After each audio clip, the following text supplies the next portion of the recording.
मुख्यमंत्र्यांनी घेतले मधुकर पिचड यांचे अंतिम दर्शन। भाजपचे नेते मधुकर पिचड यांच्या अंतिम दर्शनाला मुख्यमंत्री देवेंद्र फडणवीस पोहोचले। त्यांच्यासोबत दिलीप वळसे पाटील हे यांनी देखील पिचड यांना श्रद्धांजली अर्पण केली आहे। अकोले तालुक्यातील राजूर इथं त्यांच्या पार्थिवाचं दर्शन घेत त्यांनी मधुकर पिचडांना श्रद्धांजली अर्पण केली आहे। यावेळी राजूर गावात मोठा पोलीस फौजफाटा लावण्यात आला होता। अवसान झालं, काय भावना? ही अतिशय दुःखद अशा प्रकारची घटना आहे।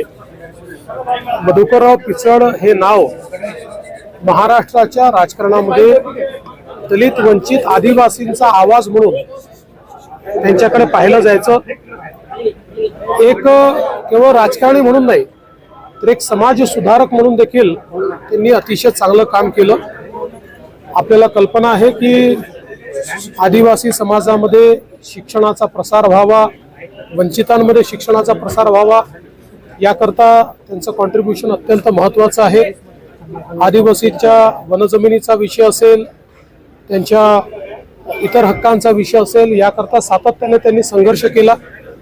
आणि विशेषतः मला आठवतं की ज्यावेळी निळवंडे धरणाचं काम हे थांबलेलं होतं त्यावेळी विखे पाटील साहेब यांना मी विनंती केली होती आणि पिचड साहेबांसोबत एक आमची बैठक झाली आणि त्या बैठकीमध्ये पिचड साहेबांनी काही समस्या मांडल्या, त्या समस्या आम्ही दूर केल्या आणि त्यांनी स्वतः पुढाकार घेऊन जे 20 किलोमीटरचं काम थांबलं होतं ते पूर्ण करून घेतलं। त्यामुळे आज निळवंड्याचं पाणी 100 किलोमीटर पर्यंत आमच्या शेतकऱ्यांना मिळतं आहे। एवढंच नाही तर सातत्याने त्यांचा आग्रह असायचा की थोर स्वातंत्र्य सेनानी राघोजी भांगरे यांचं नाव हे भंडारदरा जलाशयाला दिलं पाहिजे। मागच्या काळात तोही निर्णय आम्ही घेतला। अतिशय आनंद त्याच्यावर त्यांनी व्यक्त केला होता। अतिशय मितभाषी होते, पण उत्तम व्यक्ती होते, सर्वांशी संबंध ठेवणारे होते। विविध विषयांचा व्यासंग ज्ञान अतिशय चांगलं होतं।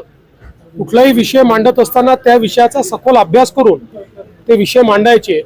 त्यामुळे निश्चितपणे महाराष्ट्राच्या राजकारणातलं एक सुसंस्कृत आणि वंचितांचा आवाज असलेलं अशा प्रकारचं व्यक्तिमत्व हे आज आपल्यातनं निघून गेलेलं आहे। याचं आम्हाला सर्वांना दुःख आहे। मी आमच्या सर्वांच्या वतीनं त्यांना विनम्र श्रद्धांजली अर्पण करतो। युतीचे सगळे आमदार एकीकडे शपथ घेत असताना विरोधी आमदार मात्र मला असं वाटतं की कुठेतरी लोकशाहीचा हा अपमान आहे आणि जनतेने ज्यांना निवडून दिलं त्यांनी शपथ घ्यायला नकार देणं म्हणजे निवडून देणाऱ्या जनतेचा अपमान आहे। गृहमंत्री इथे आपण दुसऱ्या गोष्टी करता आलो इथे बाकी